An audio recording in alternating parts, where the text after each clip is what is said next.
Welcome everyone to Never Alone Live. Here we are again. We have Krista, Sober Barbie here. I'm Johnny, and we are going to be talking about a great topic today. It's December, and it's the 12th month, and being a 12 stepper, the 12th step says having had a spiritual awakening as a result of these steps, we tried to carry this message and practice these principles in all our affairs. So we're talking today about carrying the message. How important is this, Krista? It's so important. I feel like it's because we didn't go through all this for no reason, and there's so many people out there that just don't know what to do. You don't know what you don't know. Like when I got sober, I didn't know anyone sober. And there was like this black cloud over rehab and AA, and I didn't even know how good it really was until I was actually like put through it. But I feel it deep down in my soul. It's to help the next man. And I love talking about recovery. I love telling people how to heal, like telling people my journey on healing, because they will get something out of it. You're on mute if you knew that. I always say the best things when I'm on mute. Okay, Who we got joining us today? Brandy's with us, Kelly's with us, Tammy's with us, Adam's with us. Good morning, good afternoon, good evening, wherever we are. We're talking about helping others today. And I really like what you just said there, because you never know when it's going to pop up, we're gonna let's do a little shout outs. I'm wearing my Recover Out Loud hoodie for those who can see it. It has my sober date on it, Recover Out Loud. It's got Recover Out Loud all over it. And you're wearing sober period. But it's soberhats.com. They got the good hats too. And it says Recover Out Loud on the back. And I'll tell you what, every time I wear something like this out, I always wear recovery. I have so many recovery shirts and stuff. But whenever I wear something, someone comes up to me. It's either like someone whose son is in recovery, or someone who needs or wants to get sober, or it like puts something in their brain to like say something. And it's just so inspiring. Okay, we've got Amanda here and Tiffany here. I'm telling you, all our friends are here. And this is we're talking about an amazing topic, and this Recover Out Loud stuff. I've never had t-shirts, never had hoodies, never had any of this. I went to a lot of meetings and we talked, and anybody that I came into contact with, but now you rock a sober hat every now and then, and people will come up to you and say, "What's up?" This Recover Out Loud hoodie. I love this thing, and people ask questions. And today I can talk about my recovery. Today I can talk about it, and I can do this out loud, and hopefully be because this is what we are, right? We're dealers of hope. We're dealers of hope today. And used to deal dope, now I deal hope. And and we're living different lives, and we get to be positive influences, and people can see that if they change their life, they can have a better life. And it's we're all flawed. We've all still got problems, still got issues, but my issues are a hell of a lot easier today because I am sober. Today I have a chance. Today I have a chance. Before I didn't have a chance. I had a what is it when you does quicksand. I was in quicksand everywhere I went, and I was just digging and just getting deeper and deeper. Today we can do things, and we can help people. And that's what we're talking about today, working with others. All right. So I've got questions for you. Questions. I have answers. I'm ready. I'm always ready. You got the answers. If I got the questions, you got the answers. That's why we're a team. So, what was your inspiration? Your first, remember when you first got sober and you saw other people doing this, right? What was your inspiration for helping others? I just always I want to put myself in someone else's shoes.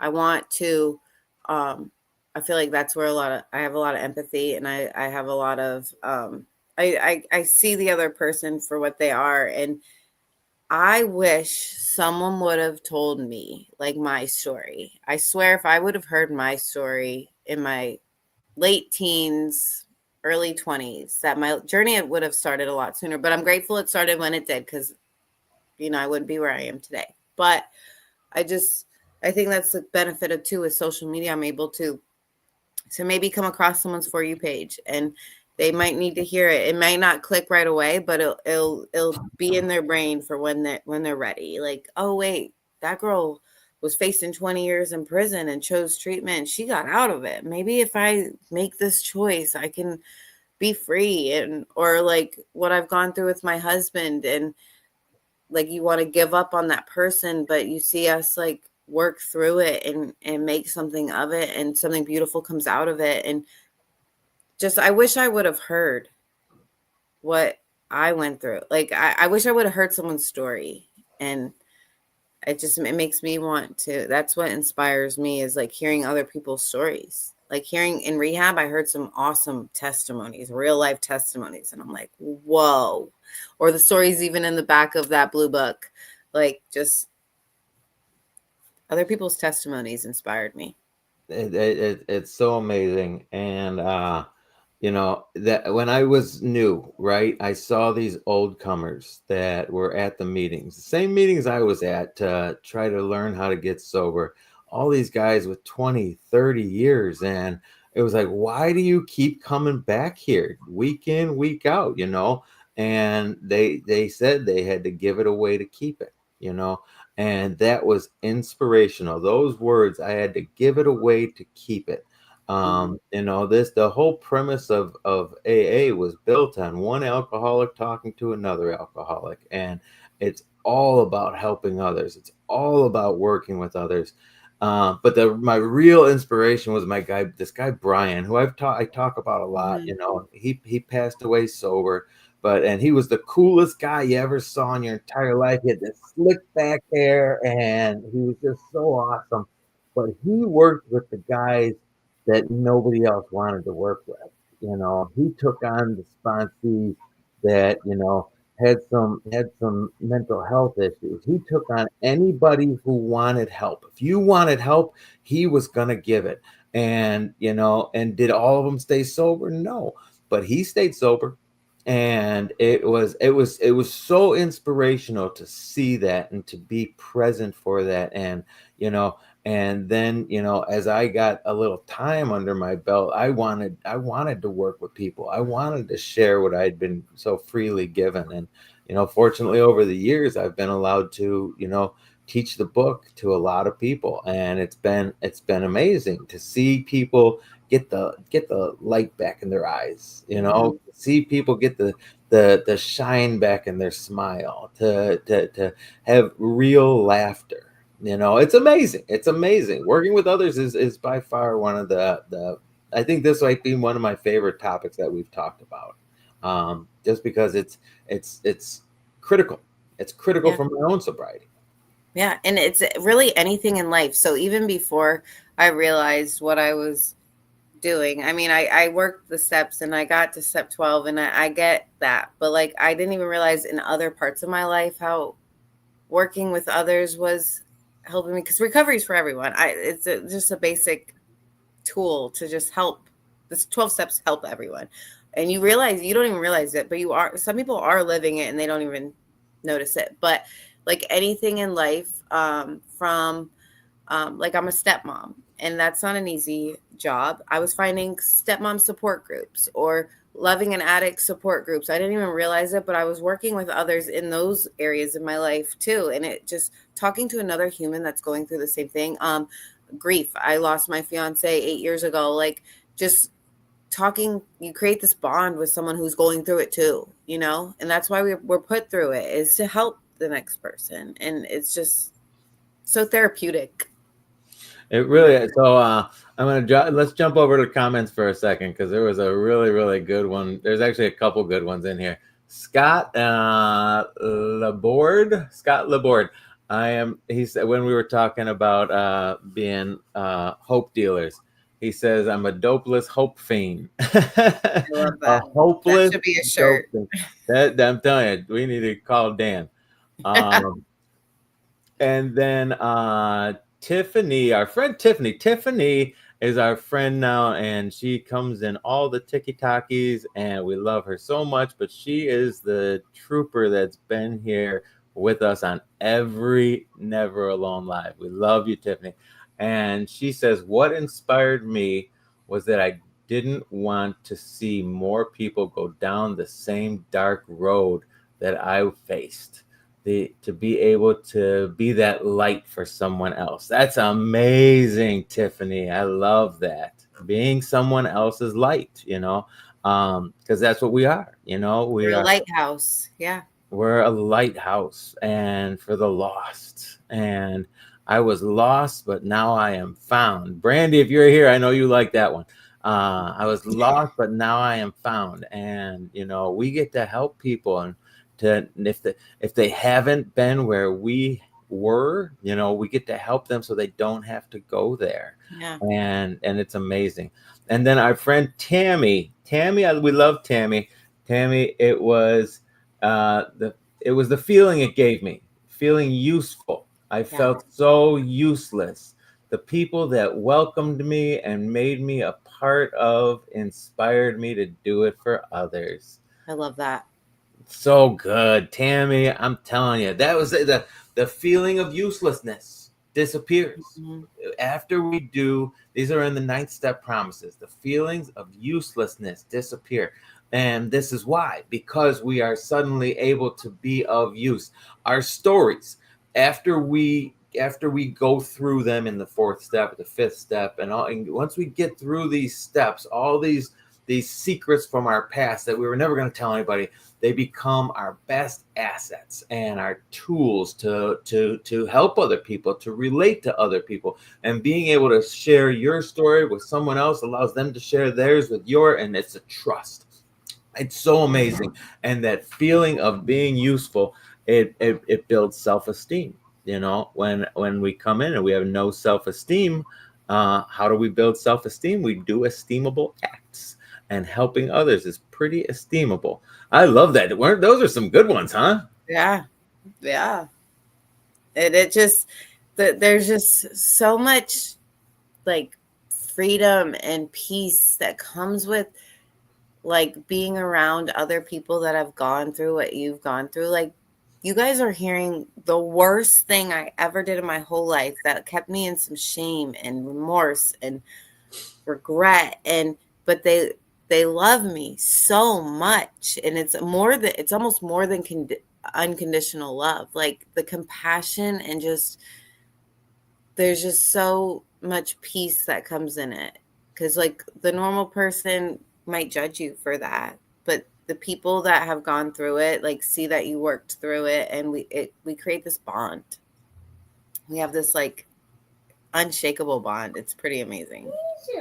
And what's crazy is like, I went to a lot of meetings, and I know you went to a lot of meetings, and it's not like every time you go to a meeting you have this big Yahoo yay moment. It's like kind of go, go, go, go, go, and it's like a culmination of all of it just leads to kind of like what just happened here? And it was that, and I think that's what a lot of people don't get. That a lot of people don't get it. They go to a meeting and they're like, you have to go to a bunch of them, and because God is present in all of them, and you have to get involved and actually create these relationships with like-minded people. Newcomers come around, man. I'm telling you, the first one, the last one in the door, and the first one out the door, and they are gone. But they went to a meeting, and and I've seen some of those stick around because they go to a lot of them, but a lot of them don't, because They don't get involved. They don't, we want to talk to you. We want to be friends with you. But we need you to talk. We need you to stick around. Back in my day, we still had ashtrays at the meetings, and stuck around and cleaned some ashtrays with the boys, and that was it. That's where I began my real fellowship, was cleaning ashtrays at the Red Door meeting. I was the girl that stayed after, wanting to talk for like an hour after. I love the after meeting. Like, I love just it's like the networking, and then you end up finding someone that's so similar to what you've gone through, and I've made some of my best friends that way. I've made all of my friends that way. Yeah. All of them. Yeah. One of my best friends, who I haven't talked to in a while, but he moved out to California, but he was the beginning of my sobriety, and we've been friends for coming up on 22 years, and I've got a lot of those relationships, friends from the first meeting that I went to, and it's these are real bonds, real relationships, and we kind of went through the trenches together, and it's important, and it's awesome. Yeah. Okay. How do you know? Oh, this is a good one. This is where we're going a little tricky here. How do you know when you're giving too much of yourself? That's where I'm still figuring that one out. I know, right? I was told that this is a yes program. And we say yes to things when they come along. Do you want to give a lead? Yes. Do you want to be my sponsor? Yes. Do you want to clean ashtrays? Yes. Do you want to make coffee? Yes. Do you want to, and once you're gonna, if you have the attraction, people want what you have. People are gonna come up to you. They're gonna say it a lot, and when is that? When do you turn that off switch off? I have to pay attention to I still have to keep in touch with my network and my sponsor and stuff too, because I have to, like, other people have to remind me every once in a while and be like, Krista, you have to remember, you have to have room on your plate for you as well. Because I remember I was trying to help someone get into treatment. It was just like we were hitting dead end after dead end after dead end. And I just didn't want to give up, because that person was not going to make it. They were not going to survive if I didn't find the little door to get through to get, because my state is just, it's funky when it comes to finding detox. And it sometimes is a hard road to go on. And I remember someone going, Krista, hold up. Remember, you got to make sure you're good too. Because how good am I if I'm not good myself, I can't help others. And, but the guy ended up getting to detox and treatment, and his years sober now. But I just remember that moment, and I play that tape back in my head too. Like, okay, wait, I got to make sure I'm good too. And I can't play God. I'm not God. And yeah, it just being reminded that I gotta take care of myself too, because you can get wrapped up in trying to save the world, we can't. I like what you said there. You can't give away what you don't have. Yeah. And by spreading yourself too thin, you kind of lose some of that luster. I know I've done it. But I think the big word is balance. And you're a mom, you're a wife, you're a sponsor, you're a sponsee, you're an employee, you do all sorts of stuff, and you wear a lot of hats, and you gotta balance. It's a tough balancing act. Yeah, for sure. But once you do find that balance and find the groove, like, I won't take on more than I can handle. Like, I just got my first sponsee, like, because I knew I had so much on my plate, and I didn't want to take on something that I couldn't give all my attention. Like, I didn't want to fail someone. So I know my limits, if that makes sense. Like, it took me a while to learn them, but Yeah, and you got to remember, this is a life or death thing we deal with here, and you don't want to take someone's life in your hands like that. You got to figure out and use, and that's why we do have these networks. There's more people. Like, it's really cool to see how I love the rooms of AA, and like someone needs a ride to treatment and they all volunteer. Like, there's someone that's going to show up, and it's cool. They kind of spread themselves out so everyone can help where they can, you know. I'm always a little jealous of the retired guys that can sit at the meeting all day long and then go and do stuff like this, and Yeah. some of us we got to go to work. We got to do Yeah. jobs. We got to do all sorts of stuff. And, but I'm at the same time, I'm a firm believer that God doesn't give us more than we can handle. Yeah. And everything, it's God is everything or God is nothing. Everything that happens is God. And when someone approaches us, good, bad, or indifferent, because we get a lot of different people that it's going to approach us. I've had a bunch of guys that have gotten. They said, "Oh, Johnny, I want to work with you," blah blah blah, and then we're 3 weeks into it, we're working the steps, and then they talk about money. Oh man, if I only had $100, and that's that's when it gets tricky, because we're working with sick people. We're Yeah. working We with have to remember that too. we're working with alcoholics. We're working with addicts. We are great manipulators, For and sure. we have to be cautious about that too. Where are we spending our time? What are we doing? And and God has a way of weeding everything out. And He puts people in our life for a reason. Nothing, absolutely nothing happens in God's world by mistake. Right? I love that line. Look at Yeah. me. I love quoting lines out of the Big Book, and Yeah. because they're all so poignant and true, and it's a heavy one. So Tiffany, our friend Tiffany, we asked the question, when do you say when with someone? When are we giving too much of ourselves? And she said, when my mood starts changing. I notice for myself when I give too much and I'm not enjoying my meetings or conversations as much anymore. Man, that's a big one. If my mood changes, then I'm changing. Everything's changing. How can I teach happy, joyous, and free if I'm not happy, joyous, and free? Right. How can I give patience, tolerance, acceptance if I'm not patient, tolerant, or accepting? And that all comes with it, that change of mood. That's a great look at Tiffany dropping bombs Yeah. today. Yeah, because it's important we lead by example, because that's literally all we can do. You can't save someone that doesn't want to be saved. And all you can do is literally lead by example and pray that they fall in line, and you're not leading by example if you're not in a good mood. Who wants to be miserable?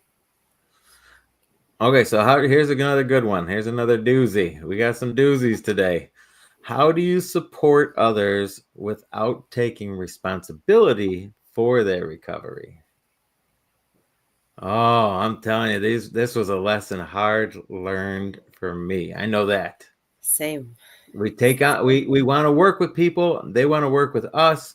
It's inevitable that we're going to take a little bit of responsibility. This is now I'm in it with you. We're in the trenches together. We're doing this, and I've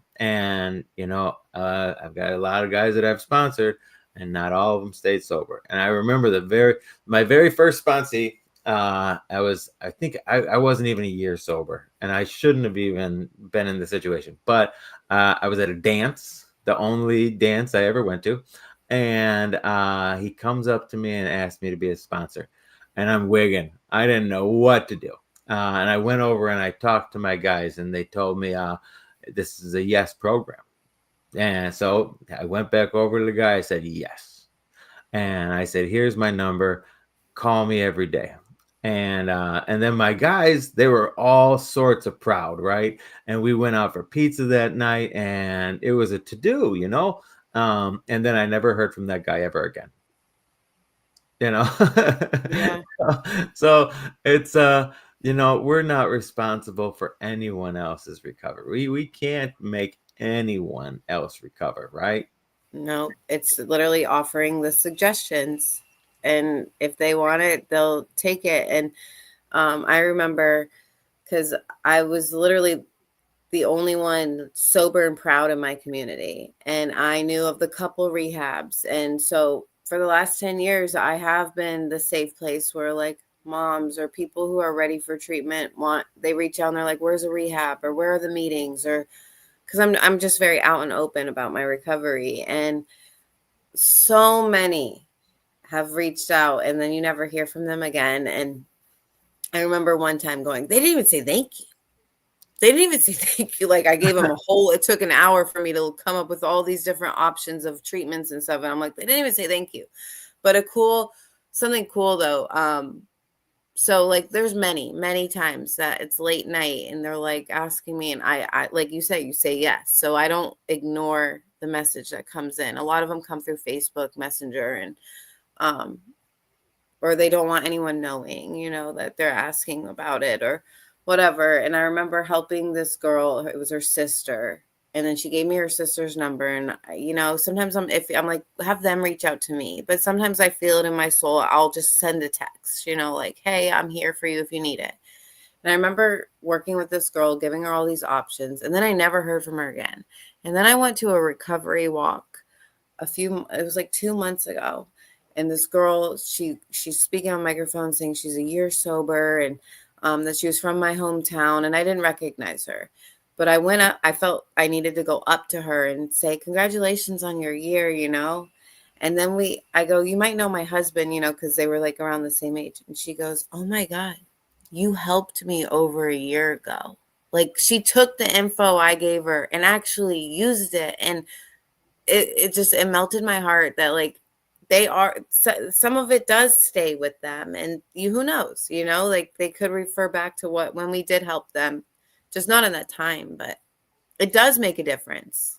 In going through this process with you, with all the stuff that we do, we go on TikTok every day.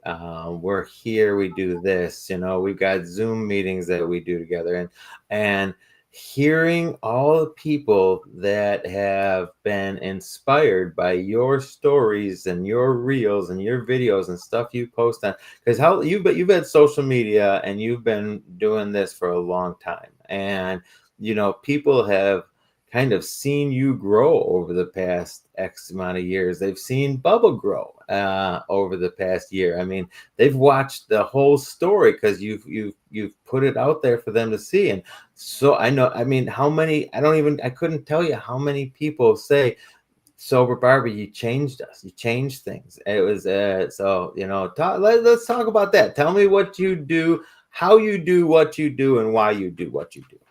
It's really still hard for me to take a compliment. And like when people say that kind of stuff, because it's really not me, it's God. I'm just a vessel. I'm just here doing what God wants me to do. And it's hard for me to take the credit, but I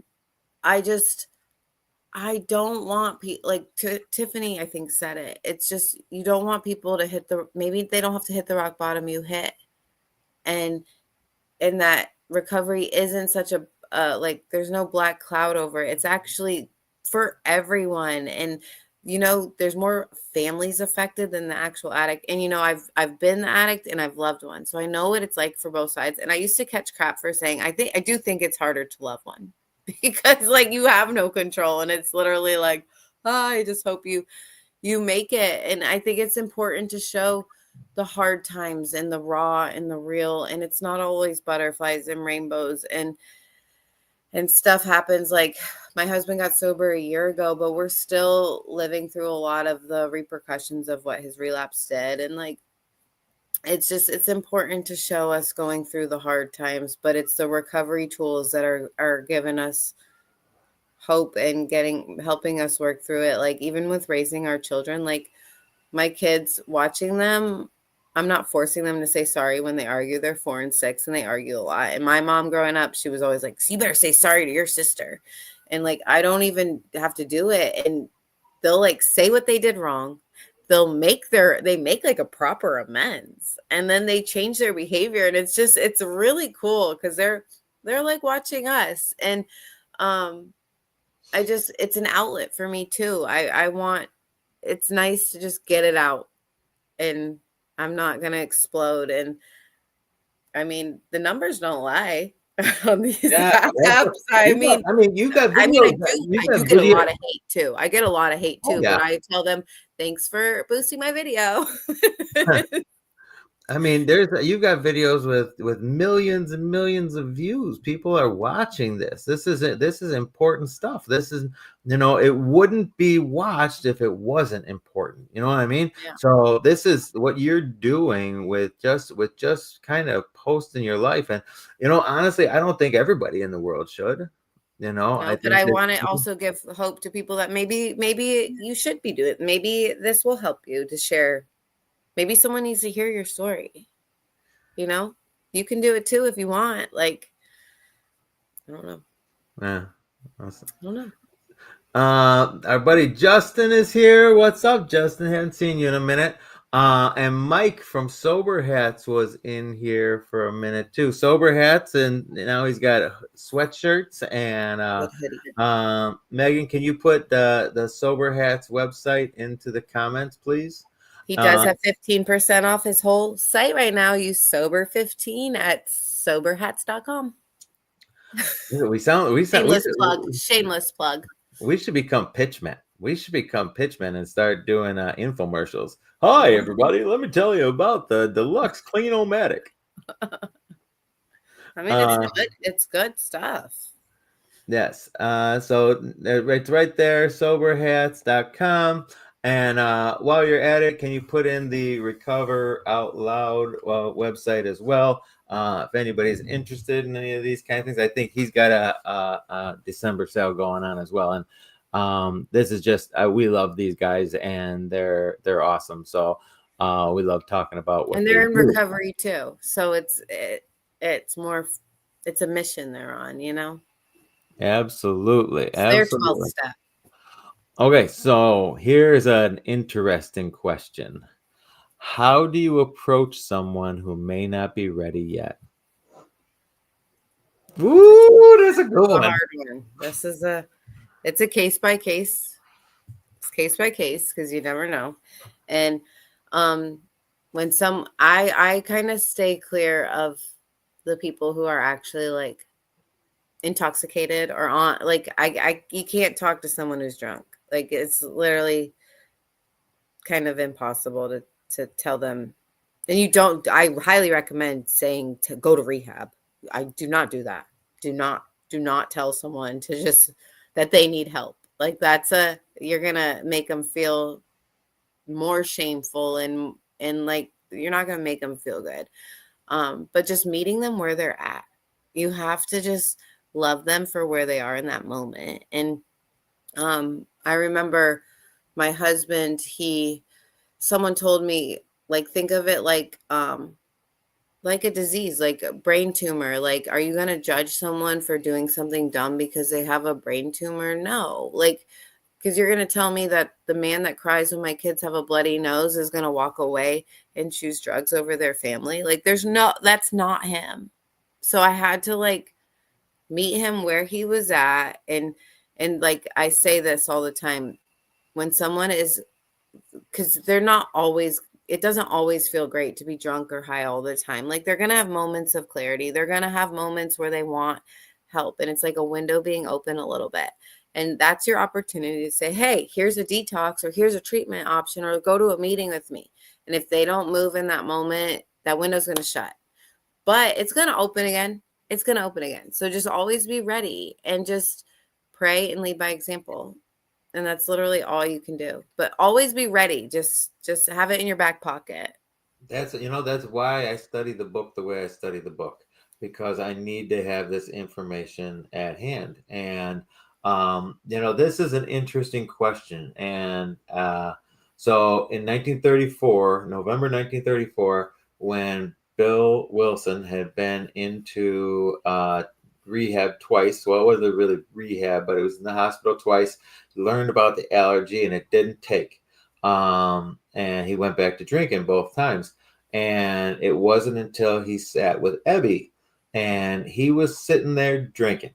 He was sitting there getting hammered, having himself a good old time, letting Abby rant about finding God and finding recovery. And it was in that conversation that Bill finally figured this out. And, so even when somebody's drinking, you never know when you're going to plant that seed.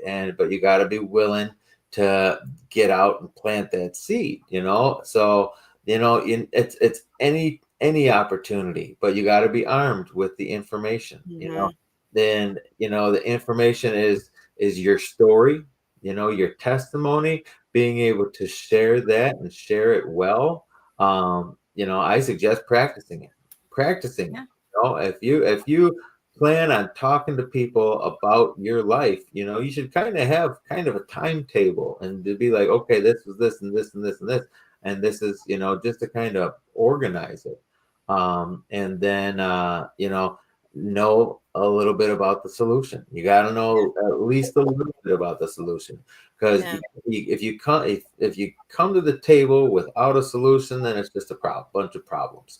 Having the solution at hand, then it's actually worthwhile. And so your testimony with a bit of the solution, you don't have to just throw it in their face and say, "Oh, you got to find God." Yeah.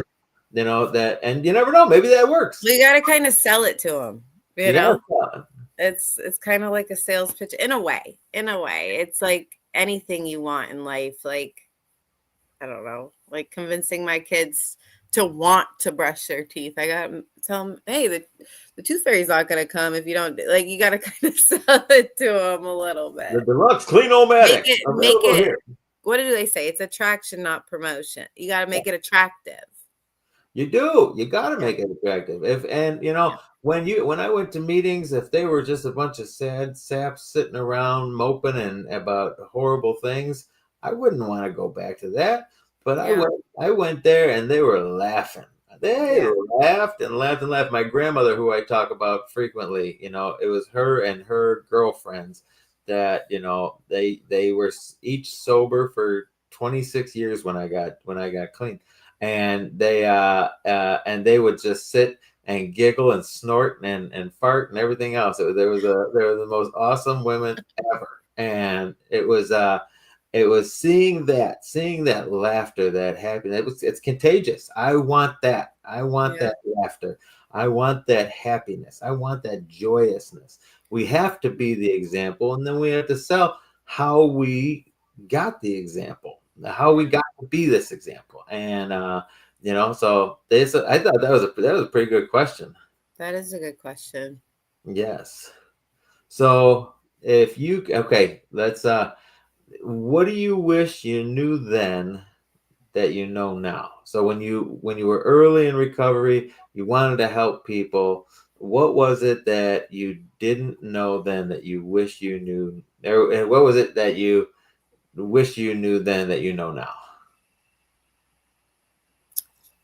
I kind of wish I knew about the faith-based recovery programs back then. I mean, it took me a lot. I know the way it all worked out, it did for a reason, but I wish I kind of knew how to incorporate the Bible with my recovery a lot sooner, because I am in a faith-based recovery group that I literally changed everything. So I kind of wish I knew more about that. And I also wish I was a little more open-minded about the different other kind of recoveries, because I'm a one-chip wonder. AA worked for me, and I was very closed-minded for a long time. I'm like, I watch these 80-pound girls kick heroin with the Benadryl. Like, why can't you?